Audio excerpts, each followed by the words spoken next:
మాజీ రాష్ట్ర హోంమంత్రిగా చేశారు. రాయలసీమలో ఈసారి ఓటింగ్ ఎలా జరిగింది అనుకోవచ్చు? ఎటువైపు ప్రజలు మొగ్గు చూపారంటే మీరు? రాయలసీమ అని ప్రత్యేకం ఏమి లేదు. కానీ మొదటి నుంచి అన్ని సర్వేలు రాయలసీమలో వైఎస్ఆర్సీపీకి కథ అనుకూలంగా ఉంది అని చెప్పి కూడా మొదటి నుంచి చెప్తూనే ఉన్నారు. అంటే కారణం ఏమిట్రా అంటే బీజేపీ చేరిన తర్వాత ఈ సమస్య వచ్చింది. గతంలో తెలుగుదేశం జనసేన ఉన్నప్పుడు బొటాబొట్టి ఇద్దరు పోటీ తీవ్రంగానే ఉన్నది. అది వేరే సమస్య. ఈ బీజేపీ చేరడం వల్ల మైనారిటీ ఓట్లు రాయలసీమలోనే ఉన్నాయి, ఎక్కువ భాగం రాయలసీమలోనే ఉన్నాయి. ఇక్కడ కోస్తాంధ్ర ప్రాంతం తీసుకుంటే నెల్లూరు నుంచి శ్రీకాకుళం వరకు చూసినా 8-9 సీట్ల కంటే ఎక్కువ. అక్కడ మైనారిటీల ప్రభావం. అందులో ఆ మైనారిటీలు ఇవన్నీ పట్టించుకోరు, అందులో కలిసిమెలిసి పోతారు అక్కడ ఉన్నది. ఇక్కడ కొంచెం ఈ విషయాన్ని గురించి ఆలోచన చేస్తారు. కానీ మొదట అనుకున్న మేరకు ఎన్ బ్లాక్గా చేస్తారేమో వైఎస్ఆర్సీపీకి అనుకున్నాను. మళ్ళీ తర్వాత ఓటింగ్ జరిగిన తర్వాత విశ్లేషణ చేసి చూస్తే కొంచెం అభ్యర్థులను బట్టి పోయినారు. స్థానికంగా అభ్యర్థులు ఉంటారు కదా, వాళ్ళని బట్టి వెళ్ళినారు. ఎందుకంటే చాలా చోట్ల తెలుగుదేశమే జనసేన అభ్యర్థులు ఉంటారు.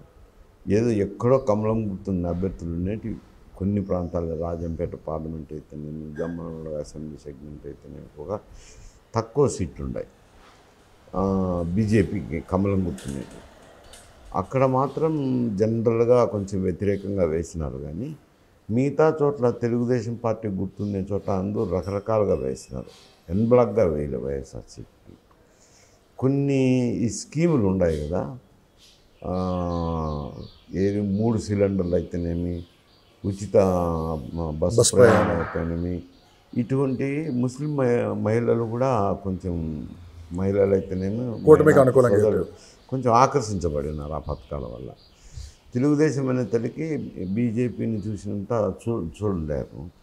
అందువల్ల ఓట్లు ఎన్ బ్లాక్గా కాదు, డిఫరెంట్గా పడిపోయినాయి. ఇటు రాయలసీమలో తీసుకున్నాం అంటే, రాయలసీమ కాదు స్టేట్ మొత్తం తీసుకున్నాం అంటే, షర్మిలా గారి ఎఫెక్ట్ వైఎస్ఆర్సీపీ మీద ఎంతవరకు పడిందని మీరు ఏం చెప్తారు? అదేవిధంగా వివేకానంద హత్య కేసు కూడా ప్రజల్లో కూడా బలంగా వెళ్ళిందని చెప్పి అది కూడా కొంత వ్యతిరేకత కూడగట్టుకుంది అని చెప్పి కూడా వినిపిస్తున్నమాట. ఇక్కడ కోస్తాంధ్ర ఇక్కడైతే వివేకానంద రెడ్డి హత్య తర్వాత కొంచెం చెడ్డ పేరు అయితే వైఎస్ఆర్సీపీకి వస్తుంది. ఎందుకంటే ఆయన కూతురు వ్యతిరేకంగా మాట్లాడడం ఒకటి, చెల్లెలు వచ్చి కాంగ్రెస్ పార్టీ అధ్యక్ష పదవి తీసుకోవడము, ఆమె కూడా ఆ కేసు విషయం మాట్లాడుతుండడం అయితేనేమి, ప్రభుత్వం చేస్తున్న అక్రమాలు అయితేనేమి, అప్రతిష్ట పనుల గురించి వేడెత్తి చూపించడము, ఇవన్నీ చేయడంతో కొంతమేర అది తెలుగుదేశం పార్టీకి అడ్వాంటేజ్ అయింది. కాంగ్రెస్ పార్టీ అధ్యక్షురాలైనా ఈమె నిశ్చేజంగా పడిపోయింది అది కాంగ్రెస్ పార్టీ. ఈమెకు అధ్యక్ష పదవి తీసుకునే 2 మాసాలకే నోటిఫికేషన్ వచ్చింది. కాబట్టి ఆమె తిరిగేదానికి కూడా సమయం లేదు. ఇంకా ఒక 6 మాసాలు సంవత్సరం ముందర ఇచ్చిందంటే పార్టీని బలోపేతం చేసింది. ఓకే, ఇప్పుడు ఉత్తేజపరచగలిగింది కాంగ్రెస్ పార్టీని.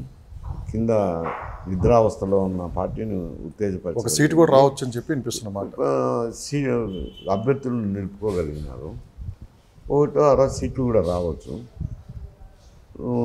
ఆ మేరకైతే ఆమె కృషి వల్ల అది నష్టం ఎవరికి జరిగిందంటే వైఎస్ఆర్సీపీకి. ఎందుకనంటే ఆ ఓటింగ్ ప్యాటర్న్ చూసినప్పుడు వైఎస్ఆర్సీపీకి ఉన్న ఓట్ బ్యాంక్స్ అన్నీ గతంలో కాంగ్రెస్ ఓట్ బ్యాంక్. అంటే ఎస్సీ ఎస్టీలు కానీ తర్వాత మైనారిటీలు కానీ వీళ్ళు కాంగ్రెస్ ఓట్ బ్యాంకు.